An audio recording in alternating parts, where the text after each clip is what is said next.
Et bonjour à toutes et à tous et bienvenue dans ce 73e épisode des UBBistes. C'est la folie, l'UBB est en demi de Champions Cup comme l'an dernier évidemment. Et avec lui, pas de chichi, c'est un gentleman. Voici Yann.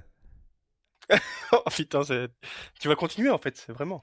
Je pensais que c'était juste 2 épisodes. J'ai peut-être commencé à tourner un petit peu en rond sur les rimes en Anne. Surtout que dans le coin droit, il vient tout droit de Manhattan. Voici Dylan. Bonjour. C'est pas pire que le speaker. Ouais. Voilà. Et puis en plus, c'est On véridique. l'embrasse.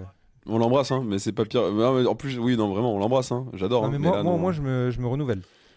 Oui, c'est vrai. Parce que oui, du coup, lui, il en a écrit 23, quoi. Parce qu'un nouveau départ, un nouveau défi Cameron Wauquiez, Cameron bon, Wauquiez, bien sûr. au bout d'un Bien moment, sûr. il peut varier un petit peu les plaisirs. Bah, surtout avec les rimes en I, quoi. Oui, moi les rimes en Anne, là, en plus avec Dylan et Yann, je vais être un peu vite à court. Ouais, dur. Ouais, dur. Parce que le roi de la savane, ça va un petit moment, quoi. Concernant le titre de l'épisode, alors on a reçu plein de propositions sur Toulouse. Bon, mais il y avait de quoi faire. Mais c'est une petite dédicace à Rodolphe et Xavier qui gèrent Chouette Pâtisserie, qui font des choses merveilleuses et délicieuses, qui ont des boutiques à Saint-Pierre-Saint-Seurin et Saint-Médard et qui nous aident beaucoup pour le développement de ce podcast. Donc chouette alors, ça tombait bien parce que c'est plutôt une bonne semaine. On vous invite à aller tester ces petites douceurs que sont les choux de chez Chouette. Les choux de chez Chouette, c'est pas facile à dire. Donc merci à eux. Et du coup, on veut dédier le titre de cet épisode. Merci également à Sylvie qui a participé à la cagnotte Tipeee, qui est la tipeuse de la semaine. Merci beaucoup, ça nous aide aussi énormément parce qu'on essaye de développer le podcast. D'ailleurs, en parlant de développement de podcast, on a fait des petites cartes de visite. Donc, si jamais vous connaissez des commerçants sur Bordeaux, un peu comme Chouette Pâtisserie, qui aimeraient avoir, ou en tout cas à qui ça poserait pas de problème d'avoir des petites cartes de visite UBBistes qu'on peut scanner pour ensuite avoir accès au podcast. L'idée, c'est d'essayer de faire découvrir l'émission à toujours un petit peu plus de Bordelais. N'hésitez pas à nous envoyer un petit message et puis je viendrai faire le tour de Bordeaux sur mon petit vélo pour déposer les cartes de visite. Le poutou aussi à Quentin et John, l'Australien avec qui j'ai pu papoter au stade. Toujours un grand plaisir de vous croiser, ceux qui nous reconnaissent. Donc merci. Par contre, j'ai une mauvaise nouvelle parce qu'ils m'ont un peu chauffé pour faire d'autres musiques à la gloire de nos joueurs. Donc, il risque d'y avoir des petites nouveautés bientôt. D'ailleurs, il y a le Jalib FC là, qui est sorti ce mardi. Donc là, on a Pablo Huberti, Maxime Lucu, Big Ben, Mathieu Jalibert. Si jamais vous avez des suggestions ou des joueurs que vous voulez qu'on fasse, n'hésitez pas. Vous avez d'ailleurs le lien vers la playlist en description de l'épisode. Et puis l'objectif, c'est que dernier match de la saison, il y ait toute la playlist des UBBistes pleine balle à la bodega de Chaban.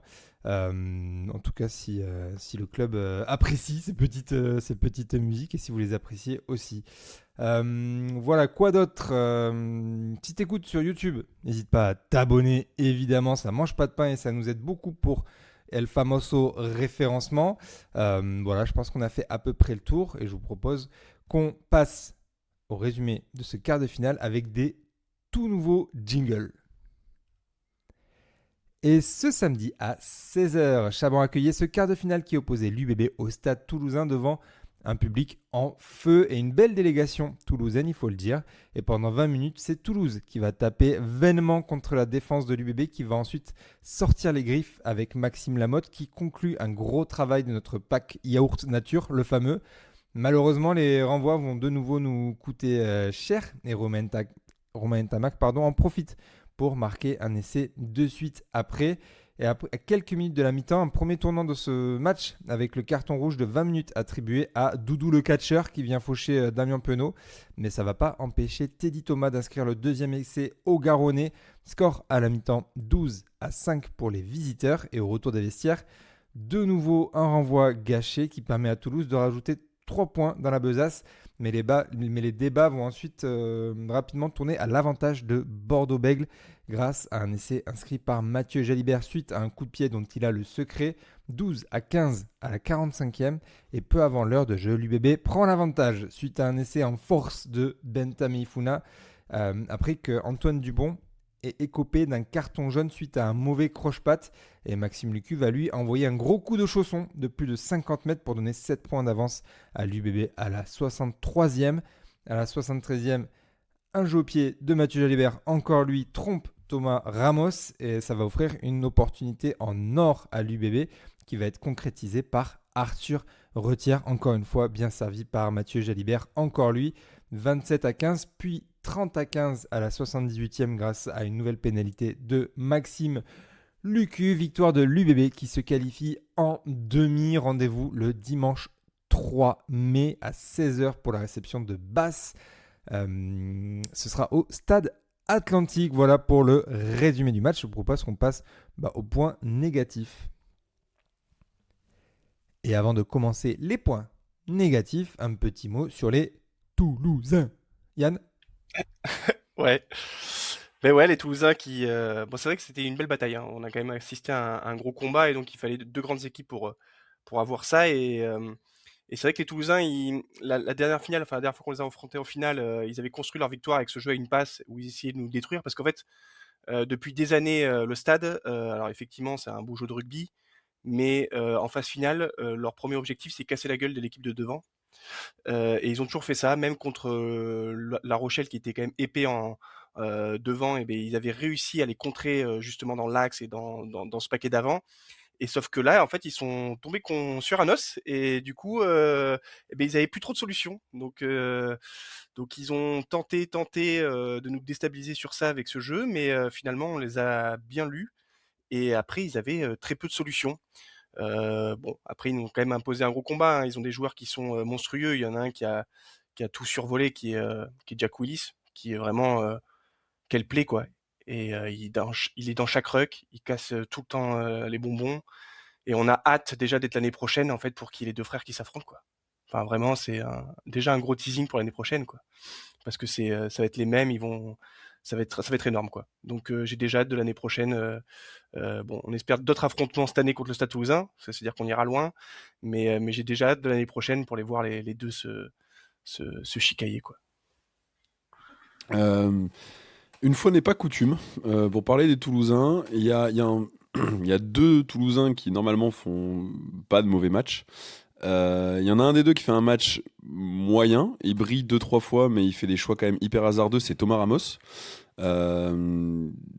qui est pas le meilleur relanceur de ballon et qui là décide de relancer, je crois, 2 ou 3 ballons qui sont. Enfin, c'est très malvenu, c'est pas le bon moment du tout, notamment en deuxième mi-temps. Il essaye de mettre un 4 deb à Loulou à un moment donné, pareil, choix hasardeux, somme toute, parce que tu sais que même si tu arrives à le passer, il va te rattraper dans le dos en fait. Et c'est bizarre de tenter ça à ce moment-là. Alors oui, un très beau 50-22 sur une touche sauvée, sur machin. Enfin, encore une fois, il a des éclairs de génie parce que c'est Thomas Ramos, il fait jamais un mauvais match. Mais match en dents de scie avec des choix d'animation bizarres. Et en parlant de choix d'animation bizarres, Dupont fait un très mauvais match. Il y a eu un débat là sur oui, mais il a été fort en défense et tout. Oui, après, fort en défense, c'est bien. C'est pas forcément ce que t'attends de ton numéro 9, et surtout pas à Toulouse, où le numéro 9 est quand même dépositaire du jeu. Il se trompe de sens souvent dans l'animation. Enfin, souvent. En première mi-temps, il se trompe quasiment essentiellement de sens en fait. La seule fois où il se trompe pas de sens, il y a essai. Sinon, il se trompe de sens.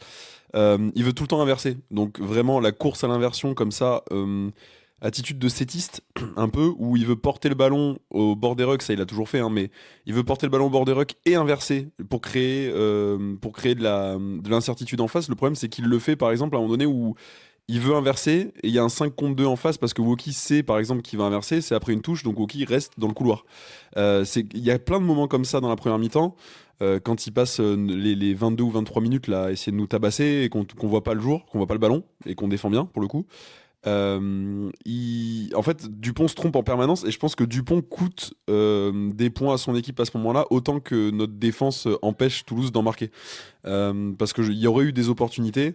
Et ouais, Dupont, il passe complètement à côté de son sujet. Et alors après, le symbole de tout ça, évidemment, c'est le croche-patte qu'il fait sur Woki, où c'est vraiment l'attitude désespérée d'un mec qui est dépassé à ce moment-là. C'est-à-dire, il est vraiment Woki en train de le porter comme un cartable, tu vois. Et du coup, Dupont, il fait un croche-pied parce qu'il a pas le choix. Bon, d'ailleurs, essai de pénalité. Ce qui a été annoncé au stade, d'ailleurs, pour ceux qui n'y étaient pas, essai de pénalité sur tous les écrans géants. Finalement, non. Dupont, ouais. On n'a pas l'habitude de le voir à ce niveau, quoi. Donc c'est vrai que c'est surprenant. Après, on en parlera après, mais le fait qu'ils aient pas eu un ruck de propre, en fait, il a pas eu une sortie facile. Aucune de ses sorties n'était facile. Et après, Ramos, effectivement, en deuxième mi-temps, en fait, tu sentais que le plan de jeu numéro 1 ne marchait pas, ce jeu à une passe où ils avancent, parce qu'en fait on les a concassés, les portées ça marchait pas, on les a stoppés. Et Ramos, en fait, j'ai l'impression qu'il essaie de piquer les mecs en disant voilà, il faut qu'il y ait quelque chose pour allumer une brèche. Donc il a tenté, le problème c'est qu'il s'est fait coffrer et il a plongé avec tout le monde. Mais je pense que c'était plus dans le sens allez, il faut qu'on se réveille là, il faut qu'il y ait quelque chose qui se passe quoi. Il y a eu un En syndrome fait, du sauveur aussi, hein, je bah pense. ouais, parce que en fait tu t'y arrives pas. En fait, t'as beau faire 4, 5, 6, 7 temps de jeu, t'avances pas. Finalement, t'as pas besoin de faire beaucoup d'occupation parce qu'en première mi-temps, t'es dans leur camp, mais t'avances pas, t'avances pas, t'avances pas. T'es obligé, en fait, c'est juste, on va en parler dans les points négatifs, mais c'est juste des cadeaux de l'adversaire qui font que ils te donnent des opportunités. Et je pense qu'après, t'as la frustration et le fait de dire, ben voilà, faut qu'on réagisse, il faut qu'on tente quelque chose. Le problème, c'est que tu t'es à l'envers, quoi. Mais c'est vrai que Ouais, mais dans ce contexte, pardon, désolé, dans ce contexte, il y a un mec justement qui brille parce que Dupont il surjoue, il y a un syndrome du sauveur, pareil pour Ramos, il y a un mec qui brille, c'est Ntamak. Dans ce contexte de faut remettre les gars dans le sens, en fait, il l'en fait jamais trop. Il a été parfait dans son style à lui. Alors oui, c'est moins brillant, enfin comme d'hab, hein, le débat Jalibert Ntamak, le débat pourri, c'est moins brillant que Jalibert, c'est même moins brillant que Ramos. Par contre, si t'enlèves Willis, mon Dieu, ça a été le meilleur joueur côté toulousain. Et pourtant, il fait pas un exploit. Enfin, il y a pas d'exploit individuel à proprement parler où il essaye pas de prendre le jeu à son compte pour sauver la patrie, tu vois. Tout est juste et il a vraiment fait un beau match, Ntamak. Faut le souligner quand même, hein. ouais, ce que j'allais dire, tu vois, quand tu dis que Ramos essaye un peu de sauver la patrie, de créer cette étincelle, en fait, c'est peut-être en plus ça de joueurs comme Romain Tamac, même s'il le fait plus trop depuis ses blessures. Mais tu vois, c'est un peu comme en finale contre le Stade Rochelet, par exemple. T'attends plus ça d'un Calvin Gourg, mais le problème, c'est qu'il est encore aussi très jeune. Le problème, c'est que sur les ailes, ils n'ont pas ce genre de profil, même si Teddy Thomas peut-être plus que Mathis Sebel, qui est plus un finisseur, mais ça suffit pas. Et du coup, ils ont pas réussi à amener cette créativité, je trouve, dans la ligne qui aurait pu aider à franchir. Et Thomas Ramos, malheureusement, effectivement, il nous a fait du mal au pied, mais une fois que il a utilisé toutes ses cartouches, c'est compliqué. Et pour revenir aussi sur Antoine Dupont, moi, ce match-là, il m'a un peu rappelé la fin de match, ou en tout cas sa dernière demi-heure contre l'Afrique du Sud en quart, où tu as l'impression qu'il joue vraiment à contre-temps, enfin contre le jeu, et qu'il prend un peu les mauvaises décisions. Donc c'est vrai que c'était assez particulier à voir. Ouais, et heureusement Mauvais qu'elle coaching de a. Mola, du coup. Ouais. Pardon, mauvais coaching de Mola, du coup. Enfin, faut le souligner aussi. C'est terrible pour Graou, là. Psychologiquement, en fait, si tu voulais enterrer un mec, tu peux pas t'y prendre autrement parce que Graou, il fait une grosse saison. L'an dernier, il fait une grosse fin de saison. Ils sont quand même champions du top 14 avec lui, hein. Là, cette année, Graou, il fait une grosse saison à l'absence de Dupont, vraiment. Quand Dupont joue à l'envers, en fait, c'est le même truc que Galtier qui arrive pas à sortir Dupont. Et je peux comprendre, hein, parce qu'il est capable de créer un truc qui fait que t'embarques tout le monde derrière. Mais là, typiquement, Mola, de pas coacher, de pas faire rentrer Graou, Dupont qui prend un carton de 10 minutes, il y a plus d'animation pendant 10 minutes. Franchement, enfin, on en parlera aussi dans les points positifs du coup, de Bru et du duel de coach qu'il y avait. Mais ouais, enfin, très étrange comme décision de pas faire rentrer Graou pour remettre un peu de sens dans le jeu, tu vois. Ah, mais c'est sûr. Ouais. Mais après, heureusement que il a quand même des basiques au-dessus de la moyenne, hein, parce que c'est vrai que en défense, il a été très pénible parce qu'il a coupé 2-3 actions qui auraient pu être fatales. Et c'est vrai qu'il a quand même ce pied qui est quand même très très costaud. Mais bon, effectivement, on est bien content qu'on ait réussi un peu à chahuter, moi je pense les rucks, et qui a fait que on a eu un Dupont qui a été en très très grande difficulté, et pareil pour Ramos, hein. Parce que Ramos, tu vois, il essaye comme je dis, il a essayé de réveiller tout le monde en relançant, mais aussi enfin jamais il fait des montées en pointe pour décalquer un Gronze, tu vois. Enfin, et ça, il a pris le risque de le faire, tu vois. Ce qui arrive jamais. Et, deux fois il fait une montée, une fois il fait une montée en pointe sur Mathieu. Ça lui arrive jamais de faire ça.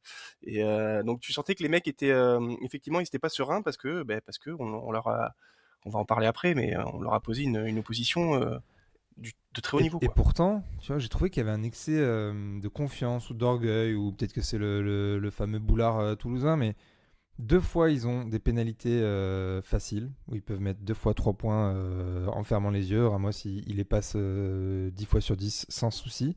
2 fois, ils vont en touche. 2 fois, ils perdent le ballon. Il y en a une en première mi-temps et l'autre à la 63e. Et en fait, je ne comprends pas en fait, ces choix-là. Alors, tu pourrais te dire, oui, on veut rester dans le camp, etc. Mais là, c'est même pas le cas parce que tu as 2 pénalités vraiment en face des perches et tu as l'occasion soit de recoller un petit peu au score en deuxième mi-temps, soit de creuser un peu l'écart en première. Et c'est incompréhensible pour moi. Et je sais toujours pas pourquoi ils ont fait le choix d'aller en touche. Alors qu'en plus, ils ont vu qu'ils avaient du mal à aller à Dame, quoi. Donc, je comprends pas. Bah ouais, mais parce que pour moi, dans leur tête, ils étaient encore comme la dernière finale de top 14, c'est-à-dire qu'ils avaient quasiment un pack que de terriens, c'est-à-dire il y avait que Flamand qui est vraiment un sauteur de très haut niveau, un peu cross, mais sinon c'est que des joueurs qui sont prêts pour faire du jeu à une passe, mais aussi pour, si tu attrapes le ballon en touche, ce Voilà, qui n'a pas été forcément le c'est ce que je cas, veux dire. te démonter en portée en fait. Et je pense que dans leur tête, ils étaient partis pour nous attraper devant, vraiment que sur les basiques. Et sauf que, en fait, petit à petit, tu te rends compte que même sur ça, en fait, on les a attrapés, quoi. Il n'y a pas un moll qui a avancé chez eux. Ouais, parce qu'en finale, il n'y avait pas Adam Coleman. C'est pas Ah, mais- faute de le répéter depuis Ouais. quasiment un an. En finale, hein, je crois. Ouais, en finale, il n'y avait pas Adam Coleman. Par contre, le truc de prendre les points, de pas prendre les points, ils nous l'ont fait aussi en 2000 l'an dernier. Hein. Ils l'ont fait 2 fois en 2000 l'an dernier aussi, pareil. Des pénalités faciles. Alors j'en avais parlé avec des Toulousains, j'avais dit là, petit manque d'humilité quand même, qui m'avait dit non, mais c'est parce que Ramos était pas là, Ntamak il est pas aussi fiable au pied et tout. Non, non, là typiquement Ramos était là et tout. Moi je suis d'accord. Excès d'orgueil, je pense. Et comme Diane, parce qu'ils sont convaincus qu'ils vont péter la gueule sur les basiques, parce que les stats de nombre de ballons portés, enfin d'essais sur portée que mettent les Toulousains, c'est un truc de fou. Je sais pas s'ils mettent pas 2 tiers de leur essai après touche ou un truc comme ça. Donc ils sont sûrs de cette force-là, sauf qu'effectivement, quand tu te fais bouger dans tous les rucks et dans tous les molls, etc., la première en première mi-temps, pourquoi pas, mais c'est la 63e, elle est incompréhensible. Incompréhensible.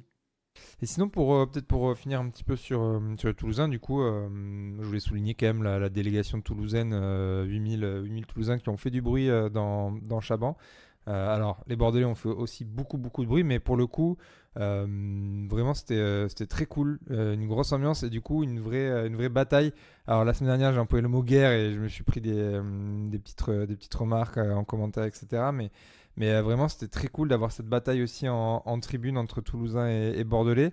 Et ça s'est fait mine de rien dans une très bonne ambiance. En tout cas, moi, de ce que j'ai vu, Dylan, tu me disais pareil, mais autour de nous, il y avait des Toulousains et ça pouvait se chambrer, ça pouvait crier sur les actions d'une équipe ou de l'autre. Mais en tout cas, ça restait super bon enfant. Donc ça, c'est très cool. Et pour le coup, c'est aussi chouette d'avoir ce genre d'ambiance à domicile.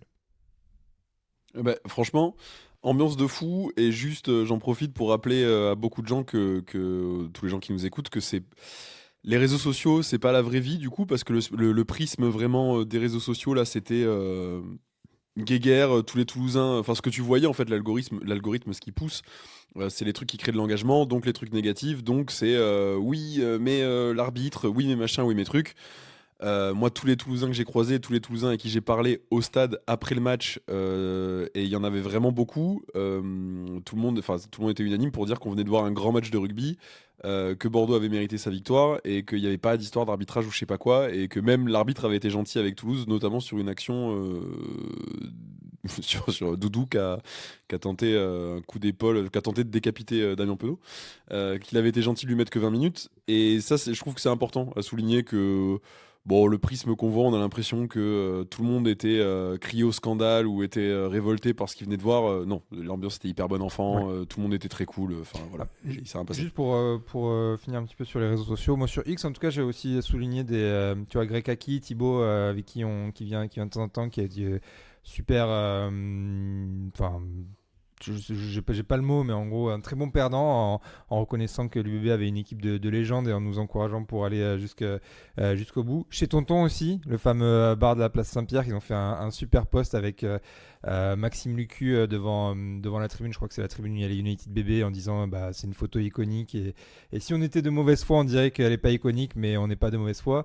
Actu Stade aussi, donc il y avait quand même quelques posts sympas de la part de Toulousains, donc ça aussi évidemment à noter, mais c'est vrai que dans l'ensemble, tu rentrais chez toi le soir sur Twitter, c'était un peu de mauvaise foi et pas des très bons perdants, mais bon, c'est le jeu.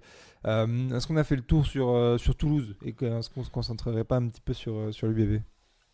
Bien sûr. Petit truc de transition du coup, par contre justement par rapport au traitement, parce que Twitter c'est une chose, après il y a les médias aussi.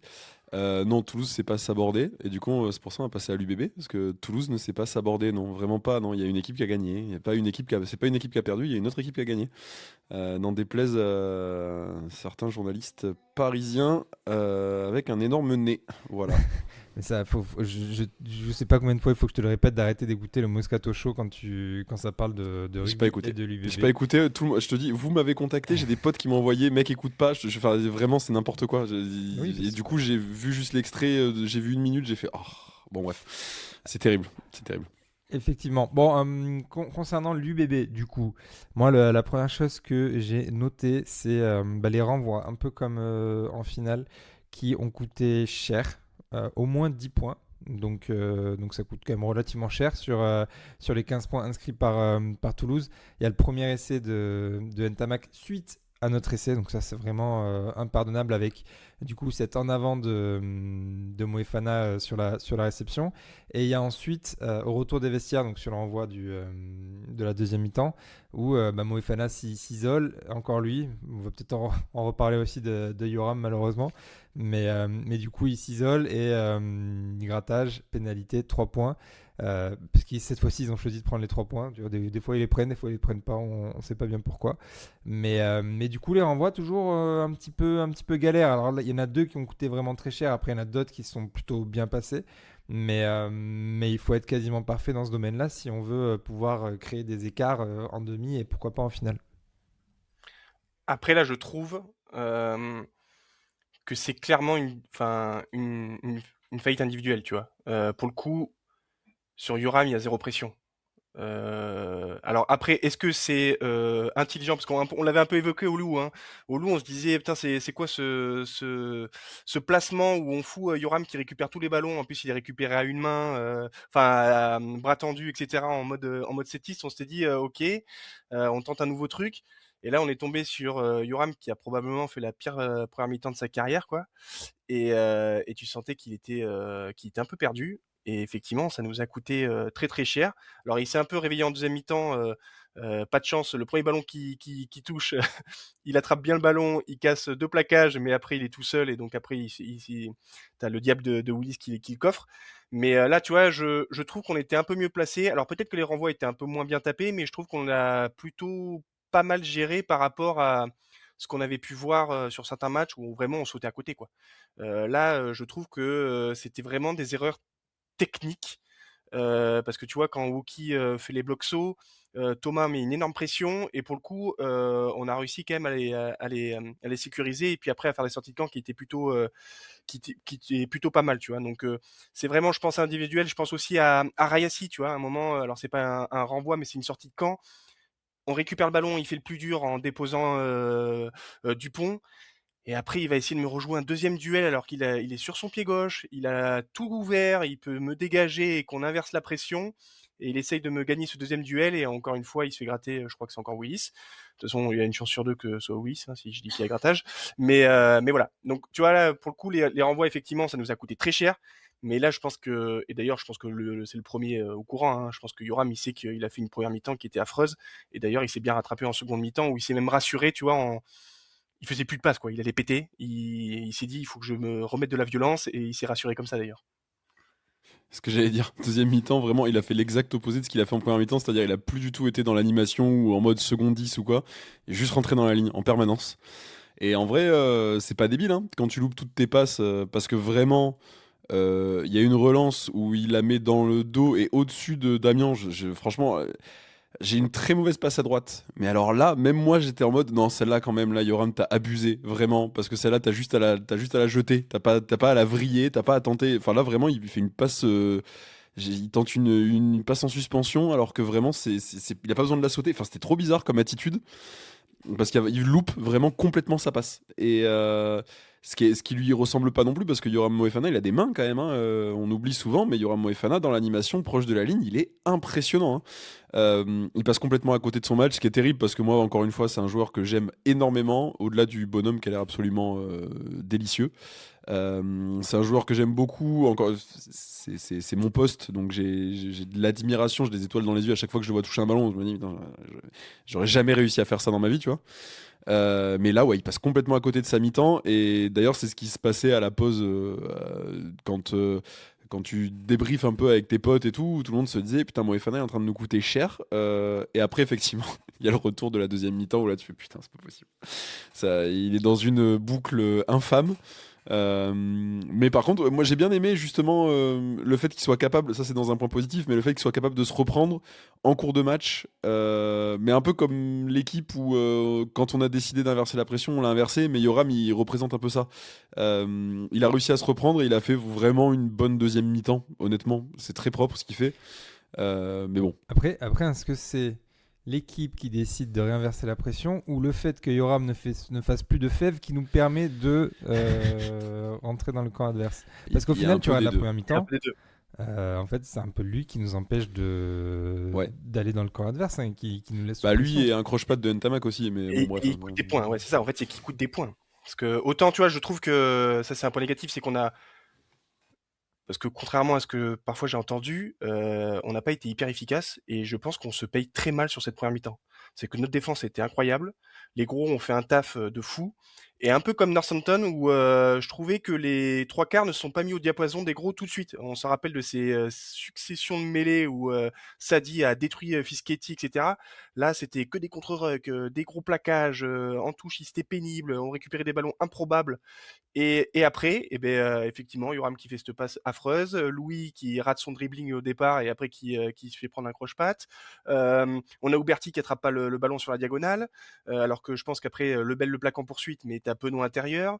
T'as plein de petites scories comme ça qui font que on peut pas, parce que moi je pense que clairement on aurait pu écurer le Stade Toulousain très très rapidement, parce que si pendant 20 minutes ils font qu'attaquer, faire que les temps de jeu et en 2 passes on finit dans l'embut, je pense que le match ils explosent beaucoup beaucoup plus rapidement et il n'y a pas d'histoire de carton rouge, etc. Je pense qu'on les écœure le plus rapidement possible, surtout avec le banc que Yannick avait préparé.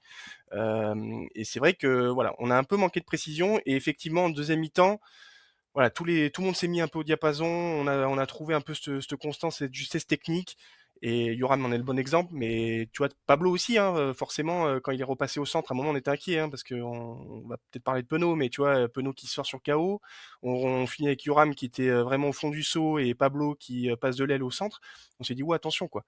Et en fait, tout le monde s'est serré avec une belle entrée du banc, retire, etc. Et donc ouais, c'est peut-être un peu des deux, mais effectivement, j'ai trouvé nos trois quarts qui étaient un peu tendus. Alors je sais pas si c'est le stress ou quoi, mais en tout cas, ils sont pas mis au diapason, je trouve. Ouais, mais après, et puis mine de rien, l'essai de Teddy Thomas, ça part aussi en avant de Yoram, ouais. Donc, Mais après, tu as aussi une demi-faute technique de Mathieu. Je pense que Mathieu, il doit trouver la touche. Oui. Parce qu'on n'est pas replacé sur la montée. Mais effectivement, ça part parce que Yoram essaye de passer les bras, et alors qu'il y a 2 joueurs sur l'aile. Je pense qu'il n'est pas obligé de passer, il peut passer avant contact, ou sinon il garde le ballon et après on fait des temps de jeu en plus. Mais c'est vrai qu'il a fait vraiment le pauvre. C'est vrai que je pense que dans les points négatifs, en fait, c'est vrai qu'il pour le coup, collectivement, on était à peu près en place. On a raté quelques trucs techniques, mais c'est vrai qu'il y a eu.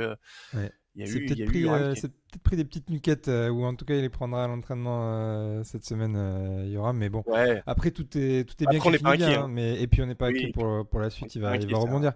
Moi je vois souvent des gens dire il fait une mauvaise saison, machin. Bon, il s'est raté, c'était quoi, l'Écosse en 6 Nations? Il s'est raté là. Il revient de blessure. Mais en fait, oui, il joue pas pendant 3 mois. Et puis il fait vraiment pas une mauvaise saison, justement. C'est pour ça aussi qu'on l'a pas vu. Et puis, moi, je trouve pas du tout qu'il fasse une mauvaise saison, loin de là.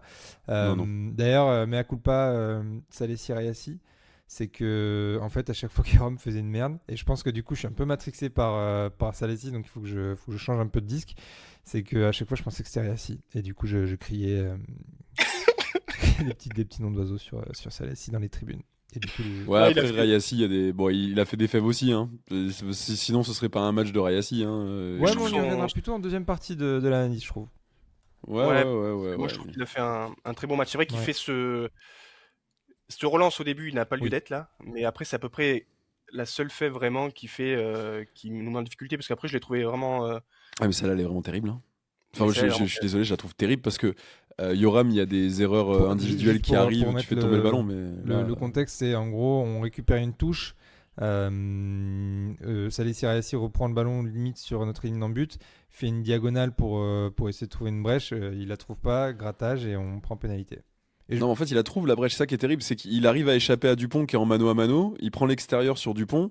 Et en fait, il a un angle. En plus, il est gaucher. Il a un angle qui est cool là pour dégager le ballon. Et en fait, comme disait Yann tout à l'heure, il tente un deuxième duel pour vraiment remonter le ballon. Non, en plus il y a Loulou, je crois, à son extérieur. Donc à la limite, tu tentes, si tu veux pas mettre un gros coup de chausson, si tu veux pas tenter de te dégager, tu tentes un rasant ou tu tentes une passe. Mais là, non, là, en fait, c'est une erreur de jugement euh, qui est pas juste j'ai fait un en avant parce que j'étais pas dans le match ou quoi. Là, c'est vraiment une erreur de jugement et je trouve que celle-là, elle est énorme parce qu'on récupère une touche sur nos 5 mètres, tu vois. Donc on peut se sortir de la pression. En fait, on se retrouve encore plus sous pression. On Et je crois prend que une pénalité c'est- à 5 mètres sous les poteaux. Je crois que c'est là où ils prennent pas les 3 points. Ouais, Ils marquent pas. exactement. C'est là. Moi en tout cas, mon dernier point négatif, c'est plus à surveiller du coup Damien Penaud qui répond pas au protocole commotion. Visiblement, c'est rien de très grave, mais bon, on est un peu matrixé par les commotions cette saison à l'UBB avec ce bon vieux Jean-Luc et même avec Arthur Retière. Donc, Ouais, ça va mieux là. donc On est à rassuré. surveiller quand même, surtout qu'on est J'ai quand lu même 12 jours. 12 jours. Voilà, j'ai lu 12 jours. Parce que c'est le protocole, t'as 7 jours et 12 jours. Et j'ai lu que là, c'était 12 jours et que je sais plus quel entraîneur disait ça. Qui disait que 12 jours, normalement, ce serait bon. Enfin, qu'eux, ils avaient vraiment aucune inquiétude pour le coup. Je pense que Ok. c'était pas le cas de Duprez ou de Retière, tu vois. Après, on n'est pas à l'abri que Penaud, comme il retient pas les combinaisons, si ça se trouve, en fait, il s'est complètement chié dans le. Même sans commotion, quoi. On n'est pas à Je l'abri dis, que Penaud puisse pas répondre au protocole commotion. T'as des trucs de mémoire qui sont assez durs. Ouais. C'est pas possible qu'il ait dit n'importe quoi. Faut lui mettre des On n'est pas puzzles là- d'échecs. Faut lui mettre des puzzles d'échecs à Penaud. J'irai pas là-dessus, moi, les gars. Je respecte un petit C'est vrai peu qu'il est nos joueurs quand même. C'est vrai qu'il est costaud en plus.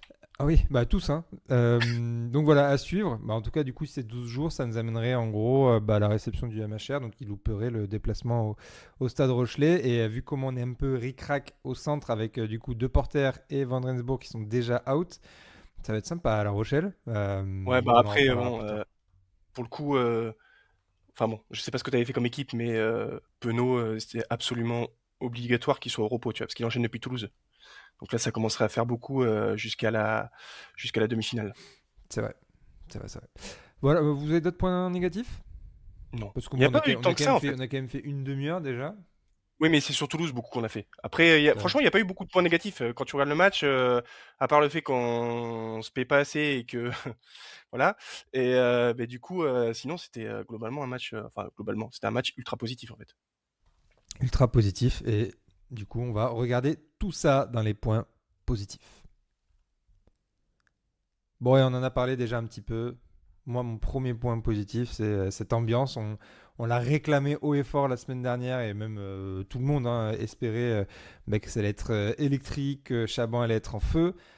Ça a été le cas. Alors, Chaban, il y a toujours une bonne ambiance et une même très bonne ambiance sur les matchs qui sont un peu tendus et un peu importants, voire contre des équipes bien classées ou voire rivales et contre Bayonne, ce genre de choses.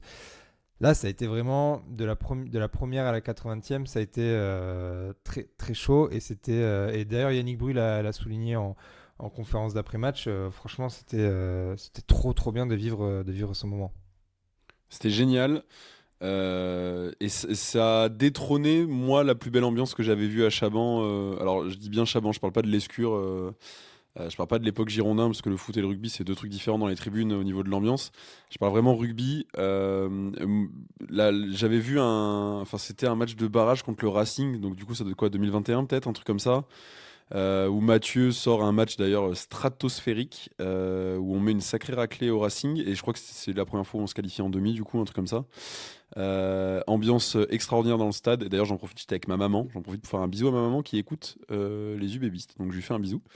Bisous, Et maman là, ça a Dylan. été. Qui vous écoute depuis la Réunion, donc. Voilà, écoutez, à l'étranger. Et c'était là, enfin, ça a été détrôné. L'ambiance était phénoménale. La première touche Du coup, toi aussi, t'es virage nord, Cyril. La première touche, qui est du coup, on était du bon côté, où on est dans les 5 mètres et on marque l'essai à la 23e. Là, j'ai jamais vu Chabon pousser aussi fort sur une touche. Jamais vu ça. C'était génial, vraiment. Ouais. Du coup, Yann, je te donne pas la parole parce que monsieur décide de vivre à Orléans, donc forcément c'est plus difficile d'aller au stade, Chelou. mais Très trop chelou. trop bien. Les United bébés qui ont chanté pendant 80 minutes. Vraiment, bravo à tous, c'était trop cool. Concernant le jeu, Yann, Moi, c'est les gros. C'est un hommage aux gros qui, euh, qui ont fait un Hors match incroyable. contexte, c'est un hommage au gros. Ouais, non, mais Gros de oui. manière générale dans la vie. Les gros, les gros, les gros. Non, non, mais c'est vrai ils ont été incroyables. Franchement, ce match, c'est vraiment le match pour eux. Ils m'ont fait tellement plaisir, que ce soit en conquête, donc en mêlée. C'est vrai qu'on oublie souvent, mais la dernière finale, c'est vrai qu'il nous manquait deux joueurs clés.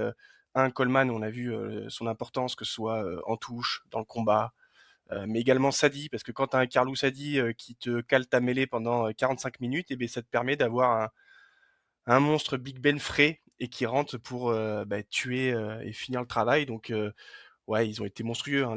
La touche, effectivement, on aurait pu être.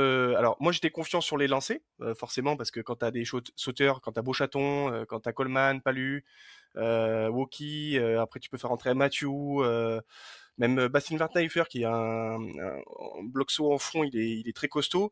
Tu te dis en touche, on va pouvoir les embêter, on va pouvoir les contrer, donc ce qui a été le cas, hein, parce qu'ils perdent 3 ou 4 ballons sur leur lancer. Par contre, on pouvait penser que sur les portées, on allait subir. Et en fait, pas du tout. Alors déjà, nous, nos portées offensifs, ils ont été très bons, avec bien amenés par Max Labotte, qui fait encore un énorme match. Et après, les molles défensifs, on les a pourris, quoi. Alors soit on les a fait tomber, on a coffré le ballon avec Coleman. Cette image là où Coleman m'attrape Marchand, mais comme un enfant en fait. Alors Marchand, on parle d'un mec qui est ultra costaud, quoi. C'est il un le mec tient par le de 100. maillot, hop hop hop hop. Toi, tu t'échappes pas, tu restes là et on va. Et non, mais cette image, pareil, c'est un des tournants du match, hein, le fait qu'ils puissent pas avancer, quoi. Ils étaient impuissants. On a étouffé leur banc avec notre banc. Enfin voilà, c'est vraiment les gros. On fait le. Je pense que c'est le plus gros match de nos avants de l'ère Bru en fait. Pour l'instant, euh, j'ai pas d'autres matchs en tête où on a été si fort partout. Conquête, ruck, etc. Donc vraiment chapeau, parce que c'est eux qui nous font gagner le match plus que ce qu'on avait l'habitude, nos trois quarts qui faisaient parfois des choses extraordinaires. Là, c'est vraiment à eux qu'on dédie un peu ce match, quoi, parce que c'est eux qui ont fait le travail. Peut-être finir par gagner le respect des gens, hein, à Ouais, ouais. force de faire des prestations XXL. Je sais pas trop ce qu'il faut moi, mais avant le match, et du coup, je l'avais pas dit ici en public, mais on en avait beaucoup parlé par message. Je pense vraiment qu'on devant, c'est même pas qu'on rivalisait avec Toulouse. Pour moi, on était meilleurs. Parce que en plus leurs éléments centraux sont pas en forme. Movaka, Marchand, Meafou, etc. sont pas dans une forme étincelante. Flamand, bah, il est monstrueux parce que c'est Flamand et qu'il sera jamais mauvais apparemment. Willis, c'est un extraterrestre. Mais après, devant, moi, la première ligne, ça me fait pas rêver, mais vraiment pas. Je pense qu'on a deux premières lignes qui sont meilleures que la meilleure première ligne de Toulouse. Notre première ligne remplaçante serait titulaire à Toulouse, tu vois. Bah si, hein, moi Perchaud, Barlow, Big Ben, je C'est prends vrai. tous les jours devant la première ligne de Toulouse, tous les jours. Après, bon, Marchand, quand même, c'est un solide. Ouais, non mais Marchand c'est bien, mais en ce moment il est pas à son meilleur niveau. La preuve, il fait pas une entrée fracassante et je pense que Mola, parce que du coup on parle des premières lignes, Mola il s'est fait avoir parce qu'il a mis sa meilleure première ligne sur le banc. Merkler c'est beaucoup plus fort qu'elle déguérit, vraiment. Marchand en ce moment c'est plus fort que Movaka parce que Movaka il l'a remontré là, c'est l'ombre de lui-même depuis sa retour de blessure, le pauvre. Franchement, il a essayé de faire rentrer sa meilleure première ligne, pardon, ce qui est une vraie strat, hein, c'est pas juste pour faire le malin, ça pour le coup. Ça s'est retourné contre lui parce que le banc a pas du tout eu l'impact qu'a eu le nôtre, parce qu'encore une fois, on a une deuxième première ligne qui est monstrueuse sur le banc et qui a fait une entrée de dingue. Et effectivement, rendre hommage aux gros, parce que les gros titulaires, les gros sur le banc, tout le monde s'est mis au diapason. Il n'y en a pas un qui fait un mauvais match. Et surtout, ils font tous un énorme match. Poirot, Poirot, il est immortel, hein. Il a fait une mauvaise saison et demie, il y a 2 ans, quelque chose comme ça. Il est immortel. Jefferson Poirot est un monstre absolu, vraiment. Ça a été un poison dans tous les rucks. Il a été extraordinaire. Ouais, non, mais ça, on le répète en plus, hein. Enfin, moi, je Ouais. l'avais évoqué il y a 2-3 semaines. Enfin, pour moi, il a le niveau international. C'est-à-dire que derrière Gros, qui est intouchable, un des meilleurs gauchers du monde, voire le meilleur, bah, derrière, pour moi, c'est meilleur que Netty, par exemple, qui était le tournoi de destination. En tout cas, il y a beaucoup plus d'activité, ça tient en mêlée. Voilà, il est deux ou trois grattages, il fait chier à chaque ruck. Il arrive à se déplacer, il plaque. Ouais, Poirot, c'est. Effectivement, on se dit presque que c'est dommage que ça s'arrête l'année prochaine, quoi. Enfin, tu te dis. Ça fait longtemps qu'il n'avait pas été aussi en forme, quoi. Tu te dis, si tu peux le gérer un peu comme un Adam Coleman en ciblant quelques matchs, est-ce que tu peux pas l'amener un peu plus loin, le Jeff? Mais ouais, pourquoi pas Jeff 2028, tu sais, sur un contrat un peu moins élevé, un rôle de deuxième ou troisième pilier gauche. Ouais. Comme on avait fait avec Menadier, par exemple. Ouais, ouais. Ouais, bon, Benadi fait pas Non, une mais ce fin que de je veux dire, carrière. c'est Pardon. le même, Avec c'est tout le le même respect. principe. Oui, C'est le même tu principe. gardes, Avec tout le respect, je pense pas qu'il est du plus heureux aux vestiaire. huîtres, quoi. Ouais. Sachant que l'an prochain, on rappelle qu'on va perdre Boniface et qu'on va récupérer Prakadze. Donc il y aura quand même du temps de jeu, mais effectivement, moi j'aimerais rendre hommage à nos gauchers quand même, parce que tu entends souvent les supporters de l'UBB qui disent que bah, on n'a pas de gaucher, il faudrait qu'on recrute un gaucher, etc. En fait, nos gauchers, tu les vois pas, mais ils font quand même un sacré boulot. Et même Perchaud hier, il participe au ruck, il te gratte un ballon. Enfin, vraiment, ils sont très bons. On a mentionné un petit peu la deuxième ligne. Alors, on a mentionné Coleman, Palu, encore une fois omniprésent. La troisième ligne. Alors, on a mentionné Ouais. Woki, mais Beauchaton et Verne Taillefer. Euh, Enfin, non, c'est d'abord Gazzotti. Gazzo, j'allais dire Gazzotti Gazzo. qui coûte une épaule à Gelon. Ouais, Gelon. Et ensuite, Verne Taillefer qui rentre. Enfin, c'est Mathieu qui rentre. Enfin, vraiment, comme tu dis, le pack dans son ensemble. En fait, je vois pas un joueur du pack qui a fait un mauvais match. Lamotte, il fait un Non, non. grattage. Enfin, tout. Mais même, tu sais, vraiment, on s'est mis au diapason entre même Jacobs, quand il rentre, il gagne plusieurs duels à l'impact, etc. Enfin, et ça, ça aussi, c'est un autre point positif et je suis très content, c'est que on a quand même 5 joueurs majeurs de notre 23 type qui étaient pas là. C'est-à-dire que tu as Caso qui était des dernières finales. Tu as Jean-Luc Duprez qui est un peu ta recrue phare. Donc après, on peut pas dire que c'est ton 23 type, mais en fait, il était ciblé comme ça, quoi. C'était lui qui devait t'apporter cette densité, etc. Tu perds Van Rensburg qui est ton remplaçant impact player. T'as pas Buros qui est un peu un de tes métronomes derrière. Et t'as pas Deporter en numéro 13 et qui fait que tu décales pas Penaud en 14. Et donc, malgré ces 5 joueurs de ton 23 type, et bien en fait, tu as suffisamment de profondeur et les mecs se mettent au diapason, tu vois. Jacobs, son entrée est monstrueuse. Même quand Pablo il rebascule en 13, ça a été, il a fait un match de courageux parce que bah, forcément, si t'as pas vu Gourg, ben, c'est une raison aussi.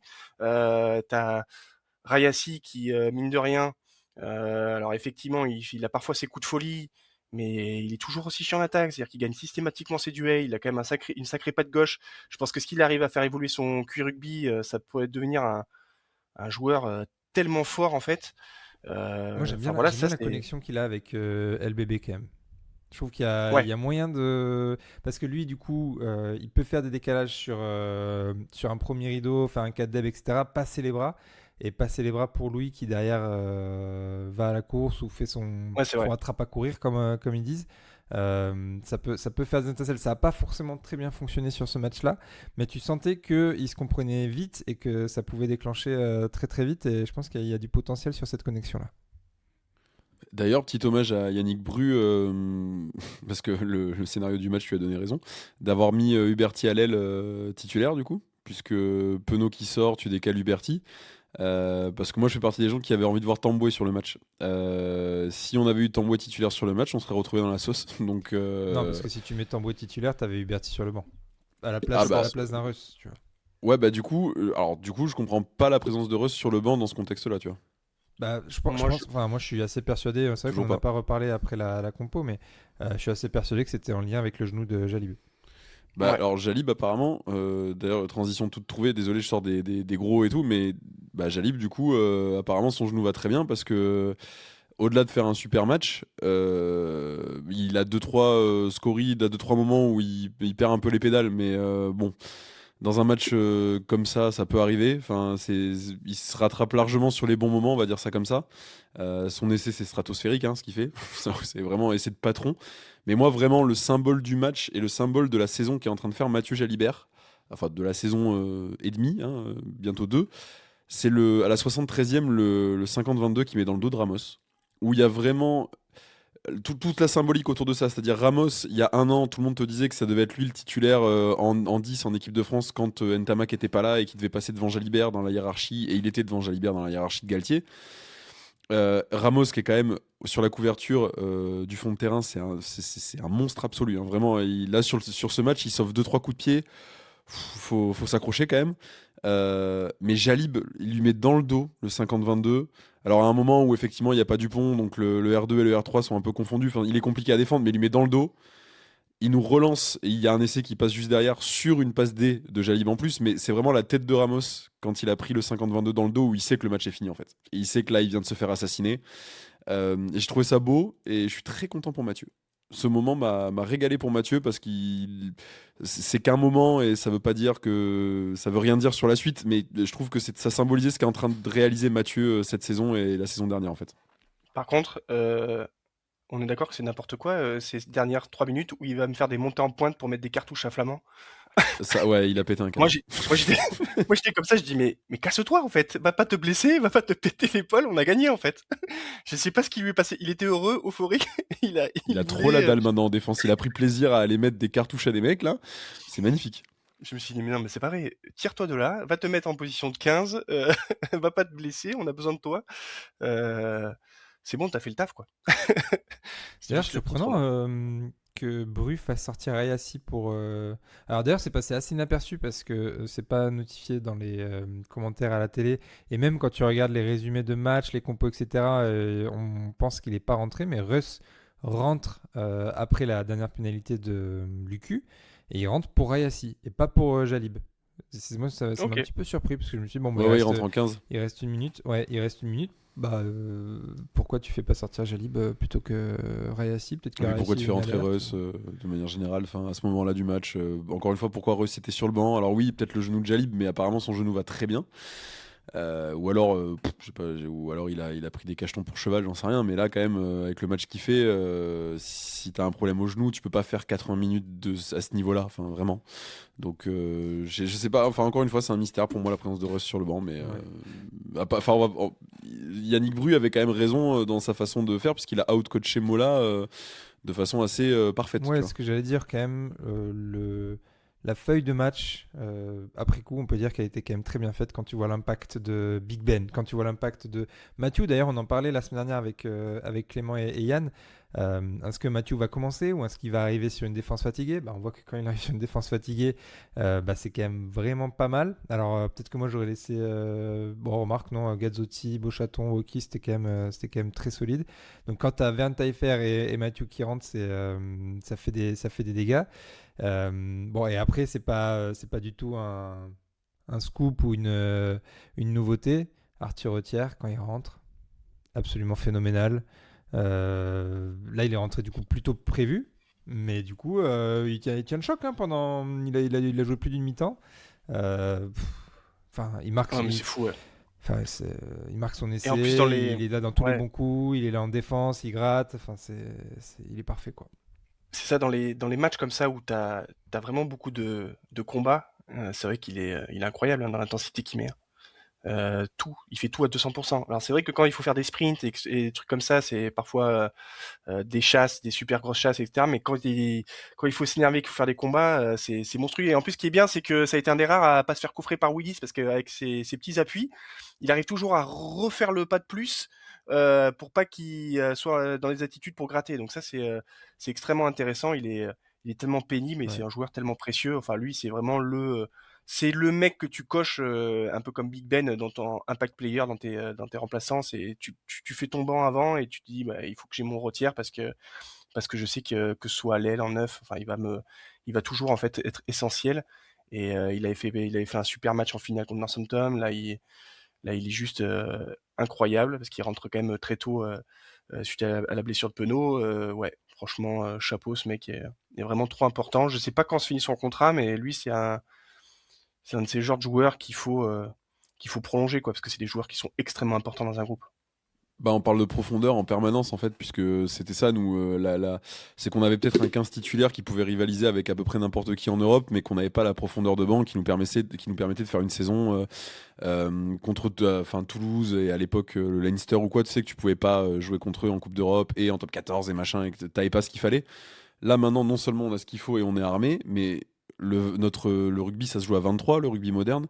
Notre 23, il est monstrueux. C'est-à-dire, enfin, même notre 28, il est monstrueux. C'est un truc de fou furieux. Il y a des postes, ils sont doublés, triplés, où tu perds pas en qualité suivant qui rentre. Et typiquement, un mec comme Retière, quand tu l'as sur le banc, tu parlais aussi de Big Ben, enfin, Mathieu, on a un banc magnifique qui a mis la misère au banc de Toulouse, typiquement, là, tu vois. Et Toulouse avait 2-3 absents, effectivement, mais nous aussi on avait des absents et on s'est battu à armes égales et on a battu Toulouse à armes égales. Moi je trouve ça incroyable, hein, vraiment l'évolution de l'équipe sous l'air Bru. On est très très très très loin de la première finale de top 14. Enfin de la première finale qu'on a joué en 2024. On est très loin de ça. Oui. Et ça a pas été un traumatisme, c'est pas dans la tronche des mecs, c'est pas non plus un motif de revanche ou tu vois d'énervement. C'est une épreuve qui a fait qu'on a appris, ils ont recruté en conséquence. Le boulot de Marty, de Bru et toute la cellule recrutement aussi, attention les yeux quand même. L'équipe aujourd'hui, c'est-à-dire que tu fais un match, pour moi on était favori sur ce match et j'avais annoncé plus 20 points même, vous pouvez en être témoin. On est une équipe aujourd'hui qui compte et c'est pas juste une construction. Oui, mais ça va durer 2-3 ans comme La Rochelle, etc. Là, en plus, c'est construit sur l'avenir. Je pense que Bordeaux va être un club de premier rang pendant très longtemps. Voilà. Et je suis très content du coup, en tant que supporter bordelais. Et en tout cas, on se le souhaite, évidemment. Tu m'étonnes. Ouais. Non, mais c'est vrai, ouais. Et puis c'est vrai qu'on a tous les mecs ont respecté un plan de jeu qui a été bien défini par le staff et ça marchait merveilleusement bien, hein, que ce soit le plan de jeu, enfin défensivement, on a tout lu les attaques du Stade Toulousain, de ce qu'ils faisaient, la guerre dans les rucks, on a gagné ce duel. Et puis après, c'est sûr que t'es aussi bien aidé par des leaders qui sont incroyables. Max Lucu, c'est n'importe quoi Ah ce bah match. quand même, on le mentionne enfin ce capitaine. Bah obligé, enfin enfin c'est celui qui a le plus plaqué dans le match, il a 17 plaquages. Quand on retrouve en fait le Max Q, alors j'ai lu quelque part ou entendu quelque part qu'il avait visiblement repris ses 5 kilos qu'il avait perdu avec sa blessure au pouce pour voilà se refaire sa carapace. Ça encore, hein, il faudra que, enfin c'est toujours pareil, hein, on en parle tout le temps, mais la transformation physique et la préparation des mecs aussi, elle est assez incroyable. Et là c'est bon, on a retrouvé le Max de l'année dernière qui mettait des timbres à tout le monde, qui était partout, qui rattrape des coups et puis après qui joue merveilleusement bien, qui sent le coup avec Mathieu.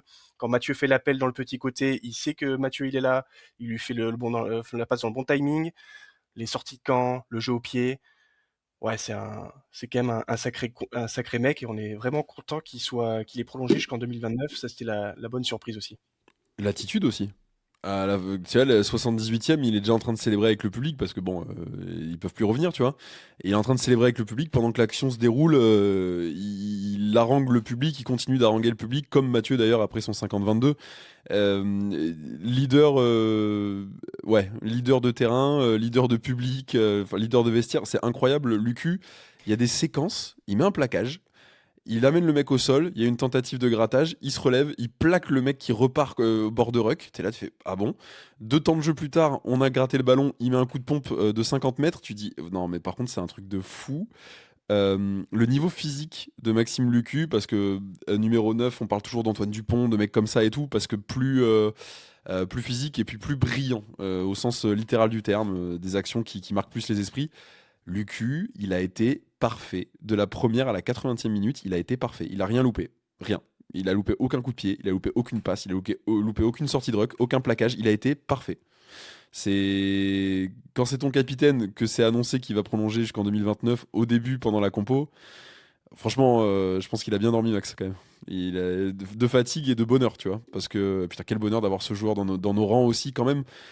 Enfin, le parcours de vie de ce mec, franchement, chapeau, bravo. Oui, mais rien à ajouter. On le dit à chaque fois qu'on le voit jouer, et notamment dans les matchs qui comptent. On l'a dit pendant les phases finales l'an dernier. Un 9e avant, le leader, il harangue la foule, tout le monde l'aime. Qu'est-ce que Qu'est-ce qu'on te dise? Il est effectivement, je pense que tu l'as dit parfait, Dylan. Donc, pas grand-chose à dire de plus sur Des Maxime. cheveux magnifiques. Enfin bon, tu vois, vraiment un brushing impeccable. Enfin, un truc, Donc, Maxime Lucu, quoi. ouais, non, donc tellement heureux qu'il continue jusqu'en 2029. Ça l'amènera jusqu'à ses 36 ans, je crois. Il me semble qu'il est de 93. Ouais, c'est ça. Donc ça doit être ça à peu près. Écoute, il va pouvoir chaperonner le vestiaire jusqu'en 2029. Donc c'est parfait. Est-ce que vous avez d'autres points positifs? J'ai une stat sur les rucks. On a contesté 40 rucks sur 93. Je trouve ça fou. La stat est dingue. On les a jamais laissés. Enfin, on en a beaucoup parlé là des rucks, mais vraiment, on n'a jamais laissé l'occasion aux Toulousains de développer leur jeu. Alors effectivement, pendant 20 minutes, ils nous concassent un peu, mais encore une fois, on défend tellement proprement et on les laisse tellement pas installer leur jeu parce qu'on pourrit tous les rucks. Franchement, gagner le combat au sol contre Toulouse, c'est pas rien, surtout quand il y a Willis en face, qui est quand même, je pense, le meilleur gratteur de la planète. Peut-être le meilleur flanqueur de la planète actuellement, hein. Énorme match au sol et tout ça dans un contexte de discipline, puisqu'on prend 5 pénalités quand Toulouse en prend 11. Ouais. Donc on attaque tous les rucks sans prendre de pénalité, tu vois. Donc on les attaque pas n'importe comment, tout est propre et ça veut dire aussi qu'on choisit les rucks qu'on attaque. Et ça c'est très fort.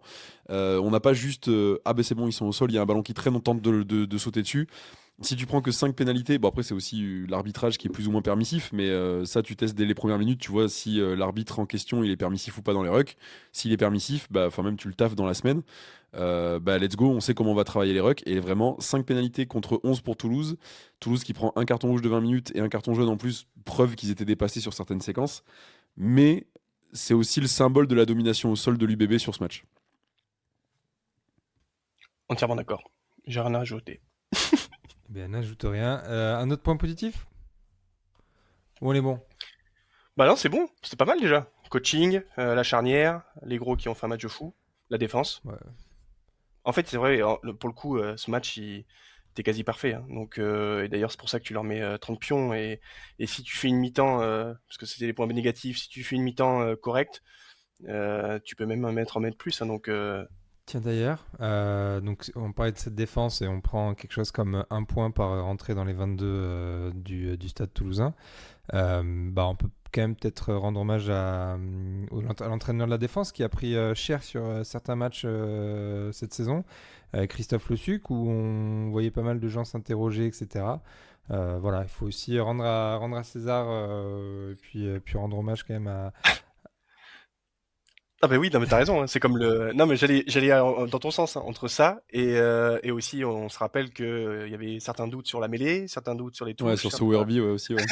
Non. et Poux aussi, donc bon, C'est vrai voilà. qu'on mentionne pas trop les membres du staff à chaque fois, mais Sowerby, Poux, Christophe Le Suc pour la défense. Alors celui qu'on encense un peu tout le temps, c'est McNamara.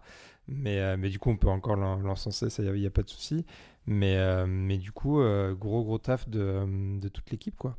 Donc Ouais. on est ravis même de Thibaut Giroud sur la prépa physique parce que tu sens qu'en deuxième mi-temps, bah, on est quand même encore bien. Ça, c'était déjà le cas la saison passée. Donc bravo, messieurs. Voici pour les points positifs. Alors, on va pas faire de points de classement, évidemment, puisque on est en phase finale. Je vous propose de passer aux actus du club. Alors, concernant les actus, première mauvaise nouvelle. Alors, c'est pas exactement l'UBB, c'est le Stade Bordelais. Mais pour ceux qui ont suivi le premier match des 6 nations féminins, Johanna Grisé, rupture d'un ligament croisé. Ça fait chier pour l'équipe de France, ça fait chier pour les Lyonnes et ça fait surtout chier pour elle. Je sais même pas, c'est le même genou ou pas qu'elle avait. Enfin, parce que je sais que quand elle est arrivée chez nous, elle s'était fait les croiser aussi. Je sais pas si c'est le même genou ou pas. Je sais pas. Mais en tout cas, ouais, ça fait vraiment chier, quoi. Parce qu'en plus, alors, pour elle, déjà, et puis après, pour nous et pour l'équipe de France, quoi, parce que c'est une joueuse extraordinaire, donc on espère qu'elle sera bien accompagnée pour revenir plus forte encore. Ouais, big up, hein, parce que quel facteur X, quelle joueuse. Et qu'elle soit à son meilleur niveau pour la prochaine Coupe du Monde, on lui souhaite, parce que c'est le genre de joueuse dont tu vas vraiment avoir besoin pour aller chercher des grands titres et même le prochain tournoi, parce qu'elle sera pas à celui-là. Mais le projet de jeu qui s'installe là, avec le staff, l'ancien staff des Lions qui arrive à la tête de l'équipe de France, j'espère que Johanna Grisé pourra vite reprendre sa place parce que c'est une joueuse magnifique. Voilà pour Johanna, donc on pense évidemment à elle. Est-ce que vous avez regardé les France U18? Donc on en a parlé déjà la semaine dernière, donc il y a France U18 avec 4 Bordelais, Prince Tamofocho, le pilier, Jules Freinet, le talonneur, Jules Saïd, le numéro 12, assez exclusif, et Louis Favreau qui joue 13, mais qui peut jouer 10 et d'autres postes selon l'envie. Est-ce que vous avez regardé les 2 autres matchs qu'il y a eu depuis mardi dernier ou pas? Alors moi, je suis sur la première mi-temps contre le dernier match contre l'Irlande. C'est contre l'Irlande, ouais. Euh, du coup, si je peux un petit point, parce que Tambo et Freinet sont sortis à la mi-temps. Tambo est sorti ouais, assez tôt, je crois, parce que c'est 35 minutes leur mi-temps chez eux. Je crois que dès la 30e minute, il est sorti. Donc toujours pareil, c'est pas un pilier gauche très mobile, donc très peu de ballons. C'est plutôt un pilier de mêlée, même si ça reste encore un jeune joueur. Freinet, il est reparti dans ses travers de touche. Il m'a fait quelques saucisses. Donc bon, bah, c'est toujours pareil, hein, c'est un joueur qui doit travailler puisqu'il a changé de poste il y a pas si longtemps. Et par contre, ouais, les deux qui sont largement au-dessus, donc t'as Saïd qui est vraiment physiquement. Je crois qu'il n'avait pas joué contre le Pays de Galles, il était au repos. Favreau avait enchaîné les 3 matchs, mais Saïd, il n'avait pas joué contre le Pays de Galles. Euh, ouais, tu sens qu'il est au-dessus, quoi. Dès qu'il touche la balle, Saïd, il fait des différences. Alors, il a l'air assez lourd, mais en fait, il a quelques pattes. Mais c'est vrai que c'est un joueur très très solide. On a hâte de le voir un peu en espoir. Et puis après, bah, comme toujours, le petit chouchou Favreau qui lui me plaît énormément. Il a une vitesse incroyable, il sent le jeu. Enfin bon, c'est vraiment un très beau joueur, tu vois. Alors toute raison gardée, hein, certains l'évoquaient une ressemblance avec Gourg, mais tu vois, c'est un peu ce même type de joueur, très talentueux, beaucoup de vitesse, qui sent le rugby, qui peut jouer plusieurs postes. Voilà, c'est vraiment un très beau joueur de rugby. Et les U20 développement, ils ont rejoué ou pas avec Valentin Ah Huteau? ben pour moi, non. Alors en tout cas, je l'ai pas Ouais, il me vu. semble pas non plus. Les Lions ont joué, du coup, c'était un week-end de doublon. Victoire 28-13 contre le MHR à domicile. Prochain match, ce sera que le week-end du 23 mai. Donc le week-end de la finale de Champions Cup. Du Donc, Crunch Creator surtout. Pardon. Pardon, ça va, faut plus rigoler. du crunch. D'ailleurs, c'est foutu.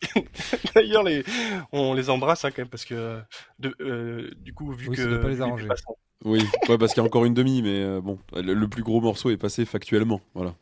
Ouais, bah, je pense que peut-être qu'il y en a certains chez eux qui espéraient que l'UBB ne passe pas pour que plus de Bordelais aillent au Stade Atlantique. J'avoue que moi j'ai plus regardé les logements sur Bilbao que les places pour le Crunch 14. Mais bon, on leur souhaite quand même de remplir le Stade Atlantique et de faire un super événement. Donc les Lions, donc, toujours troisième, ne joueront que dans plus d'un mois. Donc on va passer sur le Six Nations féminin du coup plutôt que sur les Lions. Les Espoirs, eux, ne jouaient pas. Par contre, ils reçoivent Narbonne ce samedi à 15h sur TV7, qui tombe du coup pendant le match des pros. Donc ça, c'est parfait pour poursuivre les deux. Mais du coup, avec un petit double écran, c'est quelque chose de possible, sachant que on en reparlera après, mais il risque d'être peut-être un Ouais. peu déplumé par les grands. Si, À mon avis, ça va être Tandax, ouais. ouais, ouais, ouais. Mais bon, Parce que ils ont. les meilleurs seront probablement chez nous, quoi. Ouais. Enfin, ou en tout cas dans le groupe élargi, à minima. Sachant qu'ils ont déjà fait 3 matchs, ils ont 2 victoires, une défaite. Donc, Ouais. affaire à suivre. La prolongation de l'UQ, on en a déjà parlé, donc on va pas en reparler dans les actus du club. Aujourd'hui, il y a des petites alertes, on va pouvoir en discuter un petit peu, sur un certain Louis Bielbiarré, dont le contrat finit en 2027. Et du coup, il y a des articles sur le fait que l'UBB pourrait avoir du mal à trouver la place dans le salary cap pour prolonger LBB, que ça va être compliqué, qu'il y a le RCT qui est dans les starting blocks et aurait fait une offre très très onéreuse pour Louis. Euh, Qu'est-ce qu'on en pense? Moi, j'y crois pas du tout. Je pense que, enfin, comme Mathieu, je le vois pas partir. Je pense qu'il y a aucun club qui puisse le proposer d'être aussi compétitif chez nous, si ce n'est Toulouse. Mais je pense que ils vont peut-être se détendre un peu avec avec la masse salariale. Donc non, pour le coup, j'ai aucun doute. Il est bien à l'UBB. Il a ses meilleurs potes. Il se développe magnifiquement dans ce club. Je Et je pense que Marty, même si on est au taquet du salary cap, c'est quelque chose qu'il a déjà envisagé et qu'il a déjà anticipé. Donc je suis absolument pas inquiet pour qu'il y ait un terrain d'entente. Le truc, ça va être la durée. Je pense que c'est là où ça négocie. C'est pas forcément dans la place dans le salary cap. Pour moi, c'est la durée. Est-ce que tu vois Marty aimerait bien le prolonger, tu vois, un contrat très très long. Peut-être que Louis, lui, préfère un contrat plus court pour se revaloriser plus facilement. Enfin voilà, je pense que c'est clairement dans cette optique-là la difficulté. La prolongation, il y aura, c'est plutôt le temps. Ouais, et puis il y a l'histoire du salary cap de Adidas et tout. Enfin, t'en as parlé en plus sur Twitter, Yann, mais Louis vient d'être signé par Adidas en tant qu'ambassadeur. Il y a Adidas normalement qui devrait être le nouvel équipementier de l'UBB en 2027. C'est pas officiel, mais c'est des rumeurs appuyées, on va dire ça comme ça. Donc il y a tout un stratagème de salary cap qu'on va pas expliquer ici, mais qui fait que ça pourrait alléger justement la masse du salary cap. Par contre, je vois pas, enfin je Bon, me demande. on peut le. Si, on peut en parler Ouais, rapido. C'est qu'en gros, si tu là, veux. avec les nouveaux accords, du coup, si ton équipementier est le même que l'un de tes joueurs, avant, vu que les sponsors, en gros, de ton Club. équipe, ouais, de ton club, euh, bah, faisaient partie de. Alors, attends, non, je vais le reformuler. Si, en gros, tu avais des accords avec un sponsor qui est également un sponsor de ton club, l'argent que tu touches compte dans le salary cap et dans la masse salariale de ton club. Ce sera plus le cas sur les équipementiers et uniquement les équipementiers. Donc, par exemple, Mathieu est chez Adidas, Louis est chez Adidas désormais. L'argent qu'ils vont toucher d'Adidas, si l'UBB passe chez Adidas, comme le disait Dylan, bah, ça ne comptera pas. Là où avant, c'était déjà le cas. Et c'est peut-être aussi pour ça que on avait Kappa qui n'est pas l'équipementier de grand monde, je pense, au sein de l'UBB, parce que tu te tires une balle dans le pied, puisque l'argent que Kappa donne à tes joueurs rentre dans ton salary cap. Donc ce sera plus le cas. Et du coup, Louis signe chez Adidas, mais en soi, finalement, ça change pas non plus énormément de choses. C'est-à-dire que certes, il signe chez Adidas, peut-être que ça aide les tractations, mais finalement, c'est pas non plus une plus-value sur ton salary cap, dans le sens où en fait, ça comptera juste pas, quoi. Donc, Oui, mais ouais, mais ça change tout pour Louis parce qu'en fait, s'il peut toucher, s'il peut valoriser son image et toucher un vrai gros contrat avec Adidas, parce que moi, je sais pas combien il touche par an pour être ambassadeur de la marque, mais du coup, il a moins besoin d'un gros salaire de club. Enfin, c'est moins besoin, je m'entends, hein. Mais si, bah, en gros, je suis pas sûr, hein. si tu touches 500 000 par Adidas, par exemple, je te dis une connerie, hein, ça c'est vraiment un chiffre au pif, et que tu touches 500 000 de ton club, pareil, connerie. Tu touches 1 million juste sur ces deux contrats à la fin de l'année. Par contre, personne ne peut te proposer 1 million en tant que club si ça rentre dans le salary cap. Oui, mais Donc, si tu tu veux, vois la différence? s'il a 500 000 d'Adidas et que le RCT lui propose 800 000, bah, il va peut-être aller vers les 1,3 millions qu'il Bah, peut avoir avec le pas package forcément du RCT coup, plus parce que Adidas. bah, pas forcément parce que du coup ça aplanit l'écart que tu peux avoir entre l'offre d'un club et l'offre de l'UBB.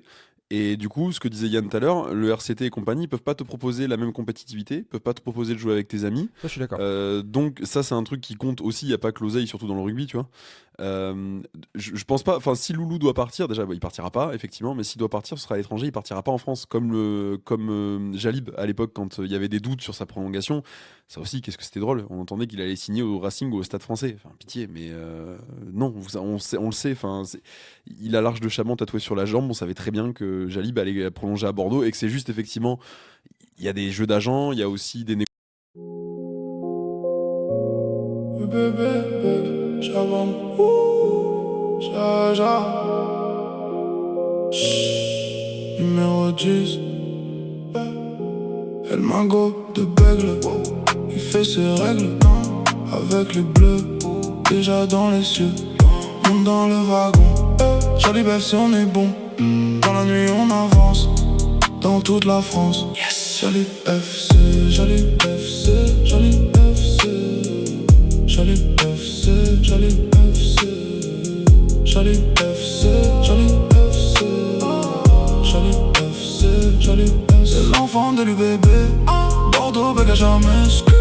Le lion rugit, Charbon c'est chez lui. Charlie FC, Charlie FC, Charlie FC, Charlie FC, Charlie FC. Un petit chip, un rebond, il part à dame, dame, dame. Charbon en fusion, rugby romain en PLS. Pour les haters c'est la haisse.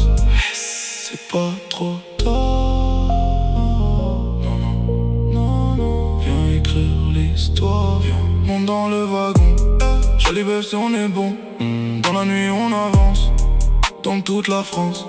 Charlie FC, Charlie FC, Charlie FC, Charlie FC, Charlie FC. C'est l'enfant de l'UBB, Bordeaux, Bègle à jamais. Le lion rugit, Charbon c'est chez lui. Charlie FC, Charlie FC, Charlie FC, Charlie FC, Charlie FC. Mathieu Jalibert.